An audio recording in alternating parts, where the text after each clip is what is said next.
दिनकरराव लक्ष्मीबाईला आवाज देत म्हणाले, "अगं लक्ष्मी, कुठे आहेस तू? अगं किती काम करत असते दिवसभर. इकडे ये, थोडा वेळ बघ ना, आज किती छान थंडगार वारा सुटला आहे. हलकासा सूर्यप्रकाशही पसरला आहे. वातावरणाचा आनंद घेत आपण दोघे एकत्र बसून चहा घेऊया, जसं आपण पूर्वी प्यायचो. आपल्यासाठी 2 कप चहा करून आण." "अहो इथंच आहे मी, थांबा चहा बनवून आणते." "पण आज एकत्र चहा पिण्याचं वेळ कुठून आलं? सुनबाईंना ऐकलं तर काय म्हणतील? आपल्या वयाचा तरी विचार करा." "अहो मॅडम, कदाचित तुम्ही विसरत आहात. आज आपल्या लग्नाचा वाढदिवस आहे, त्यामुळे इतका तर अधिकार आहेच की आम्ही आमच्या पत्नीसोबत थोडा वेळ घालवू शकतो. मग काय म्हातारे झालो म्हणून काय झालं? शेवटी आम्ही एकमेकांचे जोडीदार आहोत, एकमेकांच्या सुखदुःखातील भागीदार आहोत." हे ऐकून लक्ष्मी त्यांच्या चेहऱ्यावर हसू उमटले. पण दुसऱ्या क्षणी टेरेसवर कॉटवर बसलेल्या दिनकररावांचे स्वप्न पावसाच्या वेगाने कोसळणाऱ्या टपोऱ्या थेंबांनी भंगले. एका झटक्यात ते स्वप्नाच्या जागातून बाहेर आले आणि कॉटवर पसरलेली चादर पावसाने थेंबांनी भिजणार नाही ना, असा विचार करून थरथरत्या हातांनी आत ठेवू लागले. पण त्या म्हाताऱ्या हाडात एवढा जीव कुठे होता? हळूहळू सगळी कामं करताना ते जवळजवळ भिजले होते. ते विचार करू लागले की माझ्याकडे तर फक्त 2च कपडे आहेत. मी घातलेला एक ओला झाला आहे आणि दुसरी जोडी रात्री धुवून सुकत टाकलेली आहे. ते अजून सुकलेली नाहीत. दिनकरराव ओल्या कपड्यातच काठी टेकत थरथरणाऱ्या पावलांनी जिना उतरत खाली आले. थंडीमुळे त्यांचं अंग थरथरत होतं. लहान सून किचनमध्ये मुलांसाठी नाश्ता बनवत होती. दिनकररावांनी सुनेला हाक मारली, "सुनबाई, 1 कप चहा करतेस का? खूप थंडी वाजतीये आणि मला मुलाचा कुर्ता पायजमा दे. पावसात माझे कपडे भिजले आहेत. बाबा, आता मी त्यांच्यासाठी नाश्ता करत आहे. थोड्या वेळाने मी देते." थोड्या वेळाने त्यांचा धाकटा मुलगा नितेश नाश्ता करून ऑफिसला निघाला. बाबा खुर्चीवरून बसून वाट पाहू लागले की सुनबाई माझ्यासाठी कपडे घेऊन बाहेर येत असेल. पण ती बाहेर आली की मला चहासुद्धा घेऊन येईल. पण सकाळचे 10 वाजले होते. आता त्यांचे ओले कपडेही कोरडे झाले होते. पण सुनबाई खोलीतून बाहेर आली नाही. त्यांनी नातूकडेही आपल्या सुनेला चहा बनवण्यासाठी निरोप पाठवला. पण तेवढ्यात नाती आल्या आणि म्हणाला, "आजोबा, मम्मी अजूनही फोनवर बोलत आहे. ती थोड्या वेळात घेऊन येईल चहा." पण काही वेळ म्हणून 1 तास उलटून गेला. सून अजूनही फोनला चिटकलेलीच होती. आईशी बोलण्यासाठी सुनबाई रोज चहाला उशीर करत होती. ती स्वतःशीच बडबडले. फक्त 1 वर्षापूर्वी त्यांच्या लग्नाच्या 40व्या वाढदिवसानिमित्त दिनकरराव आणि त्यांच्या पत्नी लक्ष्मीताई दोघेही एकमेकांसोबत घालवलेल्या वेळेबद्दल देवाचे आभार मानत होते आणि स्वतःला भाग्यवान समजत होते की देवाने आपल्यासाठी एक परिपूर्ण कुटुंब दिले. पण कदाचित त्यांच्याच आनंदाला त्यांची दृष्ट लागली असावी. काही दिवसानंतर लक्ष्मीताईंना डेंग्यूचा आजार झाला व त्या आजारातच त्यांचा जीव गेला. कुठे गेली सरस्वती, मला या क्रूर जगास एकटा सोडून? असा विचार करून त्यांचे अश्रू अनावर झाले. साधारण आणखी अर्ध्या तासानंतर सुनबाई बाहेर आल्यावर तिने किचनमध्ये गॅसवर चहा ठेवला आणि कपात भरून सासऱ्यांसमोर आणून दिला. पुन्हा तेच उकळलेलं पाणी. चहात बडीशेप, आले, वेलची टाकायला किती वेळा सुनेला सांगितलं मी, पण बाकी काही नाही. तर तिने फक्त 2 तुळशीची पाने टाकली असती तर माझ्या मनाला समाधान मिळालं असतं. पण सुनबाईंना मात्र मला माझ्या आवडीचा चहा न बनवण्याचा ठाम निर्धारच केला आहे. पण हा चहा आहे का? की नुसते उकळलेलं पाणी आणि भरपूर साखर आणि चहा पावडर? चहात दूध नसतं, नावाला 2 थेंब. मी डायबिटीसचा पेशंट आहे असे किती वेळा म्हटलंय, म्हणून थोडं कमी गोड घाल. तिने नाश्ता उशिरा दिला तर चहासोबत बिस्किटं किंवा खारीचे 2 तुकडे दिले असते तर पोटाला समाधान तरी मिळाले असते. पण इथे असे विचार करत दिनकररावांच्या डोळ्यातून अश्रू वाहू लागले. त्यांनी चहासोबत अश्रूही प्यायले आणि हिरमुसले झाले. ते विचार करू लागले, सुनेला सांगून काय उपयोग? उत्तर तर माहीतच आहे. जे काही तयार असेल ते खाऊन पिऊन गुपचूप रामनामाचा जप करा. फार काही बोलायची गरज नाही. दिनकररावांना 2 मुलगी आणि 2 सुना होत्या. पत्नीच्या मृत्यूनंतर दोन्ही मुलांनी दुमजली घर वाटून घेतले. लहान मुलगा आणि सून यांनी वरच्या 2 खोल्या घेतल्या आणि मोठा मुलगा आणि सून यांनी खालच्या मजल्यावरील 2 खोल्यांमध्ये त्यांचे आणि त्यांच्या मुलांचे सामान ठेवले. जी खोली दिनकरराव आणि त्यांच्या पत्नीची असायची, ती खोली लहान मुलांच्या सामान ठेवून मुलांच्या खोलीत बदलली. आता आई नाही असा युक्तिवाद करण्यात आला आणि मग बाबांकडे एवढं सामान नाही म्हणून त्यांना एवढी मोठी खोली कशाला पाहिजे? बाबा, तुम्हाला आता एवढ्या मोठ्या खोलीची काय गरज आहे? धाकटा मुलगा बोलला. तेव्हा मोठ्या मुलांनाही त्याला संमती दिली आणि म्हणाला, बाबा एकटेच एका छोट्याशा खोलीतही राहू शकतात. लक्ष्मीताईंच्या जाण्यानंतर दोन्ही सुनांमधली कुजबूज ऐकून या गोष्टींचा अंदाज दिनकररावांना यापूर्वीच आला होता. दोन्ही सुना म्हणजे एकमेकांच्या पक्क्या वैरी होत्या. त्या एकमेकांच्या तोंडही पाहू शकत नव्हत्या. पण सासऱ्यांना कसं कोंडीत आणायचं आणि दुधातली माशी बाहेर फेकल्याप्रमाणे त्यांना कसं एकटं पाडायचं, याच्यासाठी दोघींची एकजूट झाली होती. मुलांनी दिनकररावांचा पलंग गच्चीवरच्या छोट्याशा खोलीत ठेवला होता. आधीपासूनच एकटेपणाचा त्रास होतच होता, पण मुलांच्या या निर्णयाने त्यांचा एकाकीपणा दुप्पट झाला. बाबा फक्त उन्हाळ्यातच बाहेर झोपायचे आणि हिवाळ्यात ते कसे तरी त्या छोट्याशा खोलीत बेडवर रात्र काढायचे. ती छोटीशी खोली आणखी लहान व्हायची जेव्हा सून दिवाळीला साफसफाई करून टाकाऊ वस्तू तिथे आणून टाकायची. त्यांची बायको जाऊन 15 दिवसही झाले नव्हते की दोन्ही मुलगी आणि सुना वेगळे राहू लागले होते आणि दोन्ही सुनांमध्ये बाबांच्या 3 वेळचं जेवण कसे वाटप केले जाईल या प्रश्नावर एक अनोखा उपाय शोधण्यात आला की बाबांना फक्त 2 वेळचं जेवण दिले जाईल. धाकटी सून अशी होती की सकाळचा चहा नाश्ताच बाबांना तरसवून तरसवून देत असे, कारण रोज सकाळी 1 तास आईशी बोलणं तिच्यासाठी खूप गरजेचंच असायचं.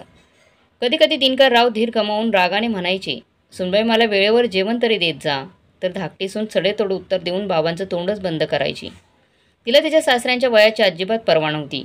नाश्ता झाल्यावर रात्रीचं जेवण होईपर्यंत दिनकरराव भुकेने व्याकुळ व्हायचे आणि एक मोठी सून होती जिला 2 पेक्षा जास्त भाकरी बनवायला त्रास होत होता. तेवढ्याच अन्नाने त्यांचं पोटही भरत नव्हतं. संध्याकाळी भुकेने त्रस्त असताना ते विचार करू लागले की मी सुनांना काही सांगतो तर उलट त्याच दोघी 4 गोष्टी मला सुनावतात की या वयात मी जेवणावर नियंत्रण ठेवा, इतकं खाणं चांगली गोष्ट नाही आणि तुम्ही कुठले कामही करत नाही, मग इतके अन्न खाल्ले तर पचायला जड जाईल आणि जर तुम्ही आजारी पडला तर आम्ही तुमची सेवा करू शकणार नाही. चालता बोलता हे जग सोडून जावा, जेणेकरून आम्हाला कोणताही त्रास नाही, अडचण होणार नाही. आश्चर्याची गोष्ट म्हणजे दोन्ही सुना या सर्व गोष्टी त्यांच्या मुलांसमोरही सासऱ्यांना सुनवत असत. पण त्यांच्या पत्नीव्रता मुलांमध्ये एवढी हिंमत नव्हती की ते आपल्या बायकोला विरोध करतील. आपल्या सुनांच्या तोंडून असे धारदार तिखट शब्द ऐकून दिनकररावांच्या डोळ्यात पाणी येत असे आणि ते आपल्या खोलीत परत जायचे. खोलीत ठेवलेल्या बायकोच्या फोटोशी बोलत बसायचे. पाहतेस ना लक्ष्मी, तुझी मुलं आता मला कसले दिवस दाखवत आहेत.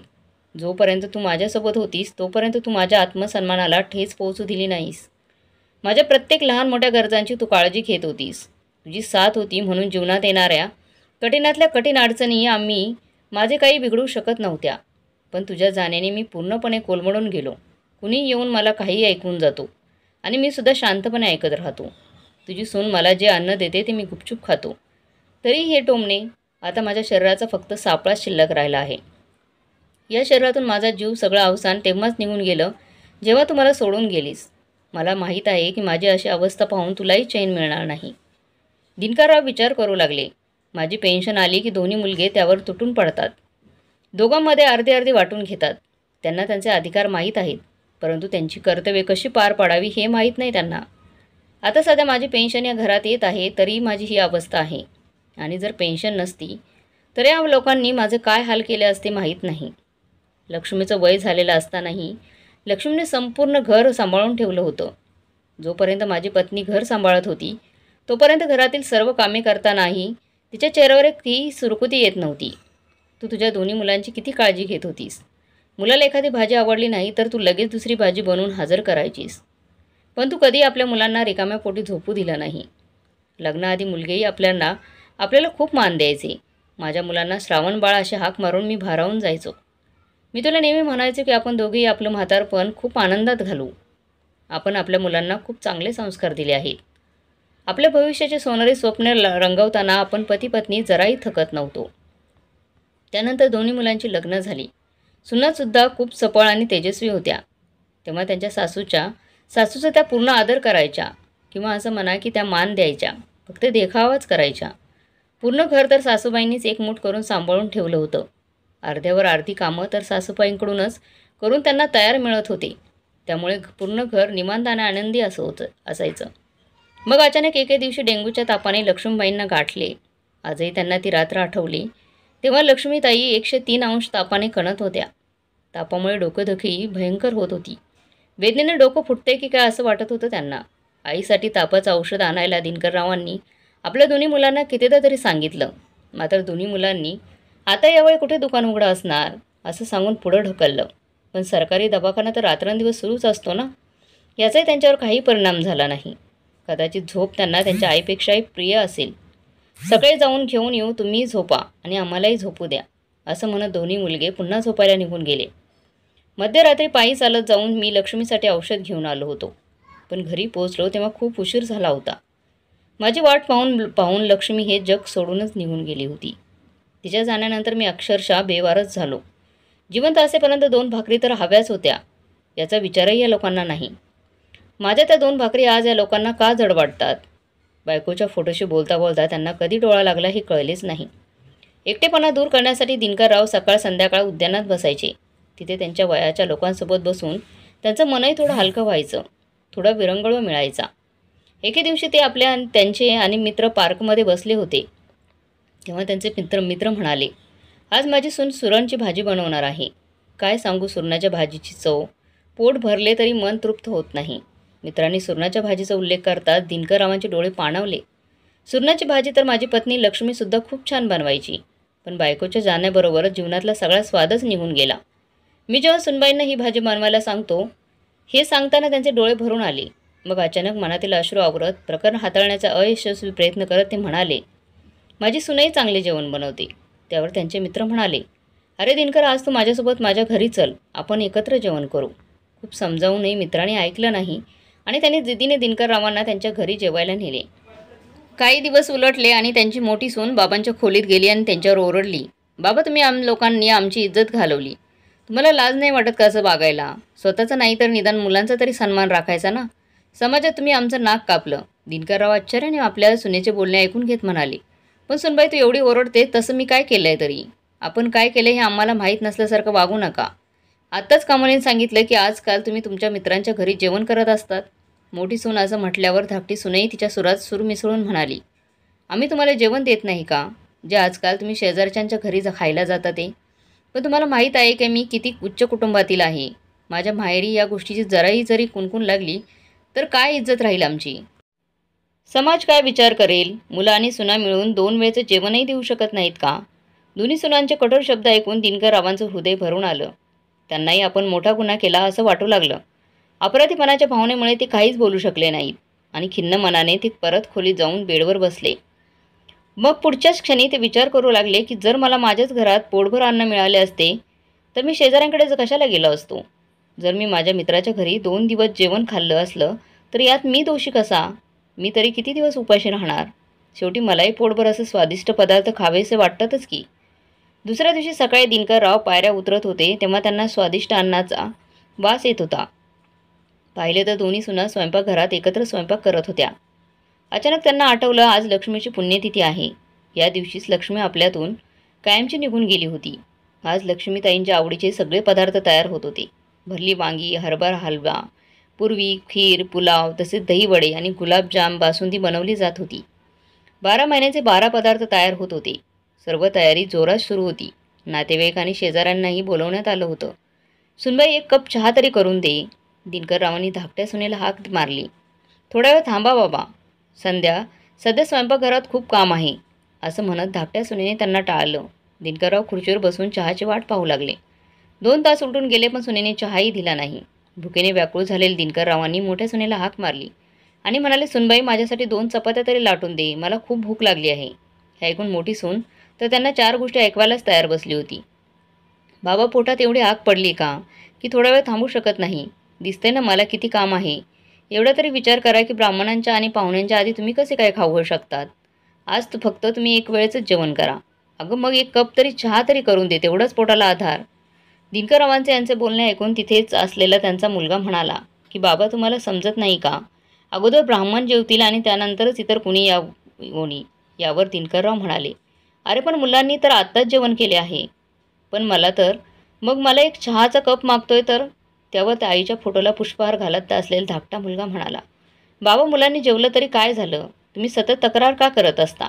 दिनकरराव अपमानाचा घोट गिळत शांतपणे खुर्चीत जाऊन बसले.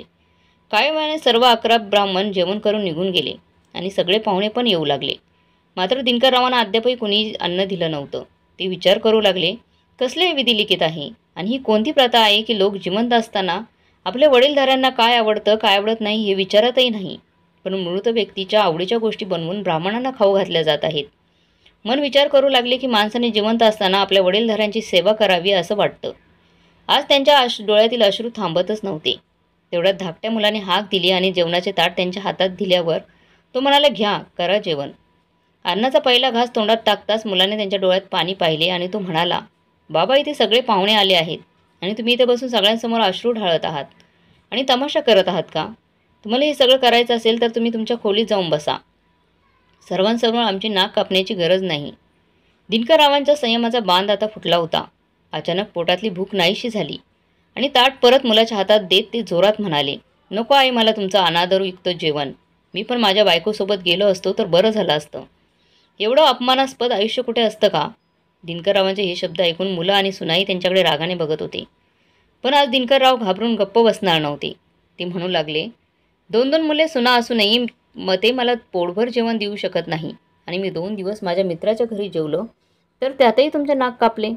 यावरही तुमच्या बायकाने मला जे काही ऐकवले ना ते शब्द आजही माझ्या काळजात बाणाप्रमाणे टोचत आहेत. आणि माझ्यावर विश्वास ठेव बेटा, त्या दिवशी खरोखरच भुकीने माझा जीव चालला होता. आपण इतकं कमवत असताना आपले वडील शेजाऱ्यांकडे जेवण करत आहेत ते ऐकून मुलांना धक्का बसला. सुनेकडे पाहून दिनकरराव म्हणाले, तू आजपर्यंत कधी मला माझी आवडती भाजी शिजवून खायला दिली आहेस का? बाळानं माझे शरीर नक्कीच म्हातारे झाले आहे, पण माझं मन नाही. आजही मला खाण्यापिण्याची तळमळ आहे. तुमच्या मुलांची इच्छा कशा पूर्ण करायच्या हे तुम्हाला माहीत आहे. त्यांना त्यांच्या आवडीचे अन्न कसं खायला घालायचं ते तुम्हाला माहीत आहे. पण माझ्या इच्छांचं काय? बेचव शिळं अन्न देऊन तुम्ही माझ्यावर खूप उपकार करत आहात असे तुम्हाला वाटते ना? सकाळी उठल्यावर मी 10 वेळा चहा मागतो, मग मला कुठेतरी चहा मिळतो आणि त्याची चव उकळलेल्या पाण्यासारखी असते. प्रत्येक माणसाला दिवसातून 3 वेळच्या भाकरीची गरज असते, नाही का? पण तीच भाजी भाकरी तुम्ही 2 वेळेवर आणली आहे, जेणेकरून तुम्हाला आराम मिळेल. तुम्ही दिलेल्या अन्नानेही मी जर उपाशी राहिलो तर मी कसे जगू? तुमच्या माहितीसाठी सांगतो की मी माझी संपूर्ण पेन्शन या घरात देतो. कोणती फुकटची भाकरी तोडत नाही. आणि तरी इतका अपमान, इतका पाण उतारा. आज तुम्ही तुमच्या आईची पुण्यतिथी खूप छान साजरी केली आणि तुम्ही तिचा आदर करावा अशी माझी इच्छा आहे. परंतु माझ्या मृत्यूनंतर माझी पुण्यतिथी साजरी करण्याची किंवा श्राद्ध घालण्याची काहीच गरज नाही. अरे तुमच्या पोटीसुद्धा एक मुलगा जन्माला आला आहे. आज जे तुम्ही आमच्यासोबत करत आहात, उद्या तेच तुमची मुलं तुमच्यासोबत करणार आहेत हे लक्षात असू द्या. ते रोज बघतात तुम्ही माझ्यासोबत काय करतात ते. परंतु मी नेहमी देवाला हीच प्रार्थना करेल की जी वेळ माझ्यावर आली ती तुमच्यावर कधीही नाही येवो. असे म्हणत त्यांच्या डोळ्यातून अश्रू वाहू लागले. त्यानंतर ते काहीच बोलू शकले नाहीत आणि तिथून बाहेर निघून गेले. दिनकररावांच्या तोंडून या सर्व गोष्टी ऐकून दोन्ही मुलांचे आणि सुनांचे डोळे शरमेने झुकले गेले. दिनकररावांच्या भावना चांगल्या प्रकारे समजून घेतलेल्या वामन काकांनी त्यांच्या मोठ्या मुलाच्या खांद्यावर हात ठेवला आणि म्हणाले, बेटा तुम्ही लोकांना हे समजत नाही की जिवंत असताना आईवडिलांना चांगले अन्न द्यावे. जर एखाद्या जिवंत माणसाला खाऊ घालून त्याचे मन तृप्त होत नसेल तर त्यांच्या पुण्यतिथीला त्यांचे आवडते अन्न ब्राह्मणाला खायला घालून काय उपयोग? एखाद्या व्यक्तीच्या मृत्यूनंतर पुण्यतिथीला ब्राह्मणांना अन्नदान करण्याचं महत्त्व तेव्हाच आहे जेव्हा आपण जिवंतपणे आपल्या वडीलधाऱ्यांच्या आत्म्याला आनंदी ठेवू. मुले एक असोत की 2, वडिलांच्या खाण्यापिण्याची पूर्ण काळजी घेणे त्यांचं कर्तव्य आहे. वामन काकांच्या या शब्दांनी दिनकररावांच्या मुलांचे हृदय हेलावले. त्यांच्या चेहऱ्यावर लाजिरवाणे भाव होते आणि डोळ्यात पश्चातापाचे अश्रू होते. आपण केलेल्या कृत्याबद्दल पुन्हा पुन्हा विचार करून त्यांची लाजिरवाणी अवस्था झाली होती. त्यापेक्षाही त्यांची अधिक जिव्हारी लागलेली गोष्ट म्हणजे आपण असतानाही आपल्या निष्काळजीपणामुळे वडिलांना वामन काकांच्या घरी जेवण करायला जावे लागत होते. सर्व पाहुणे निघून गेल्यावर दोन्ही मुलांनी वडिलांच्या पाया पडून त्यांची माफी मागितली आणि आपापल्या पत्नींना त्यांच्या मुलांना देखील माफी मागायला लावली आणि त्यांची खोली रिकामी करून त्यात वडिलांचे सामान परत ठेवण्याचे आदेश दिले आणि वडिलांच्या जेवणाची विशेष काळजी घेण्याची सूचना दिल्या गेल्या. आज दिनकरराव त्यांच्या खोलीत बसून आनंदाने हसत होते आणि स्वादिष्ट भोजनाचा आस्वाद घेत होते. तर मग मित्रांनी आणि मैत्रिणींनो, मुलांचा आणि सुनांचा अत्याचार सहन करत बसण्यापेक्षा योग्य वेळी आळा घालणं गरजेचं आहे. जर दिनकररावांनी शांतपणे सर्व काही सहन केले असते तर मरेपर्यंत त्यांची तीच अवस्था राहिली असती. परंतु त्यांनी सर्व पाहुण्यांसमोर आपल्या मुलांना व सुनांना त्यांची चूक लक्षात आणून दिली. तर तुम्हाला ही कथा कशी वाटली आणि दिनकर बाळाव जे काही वागले ते योग्य होतं की अयोग्य कमेंट बॉक्समध्ये नक्की कळवा. आणि ही कथा चांगली वाटली तर लाईक, शेअर, सबस्क्राईब नक्की करा.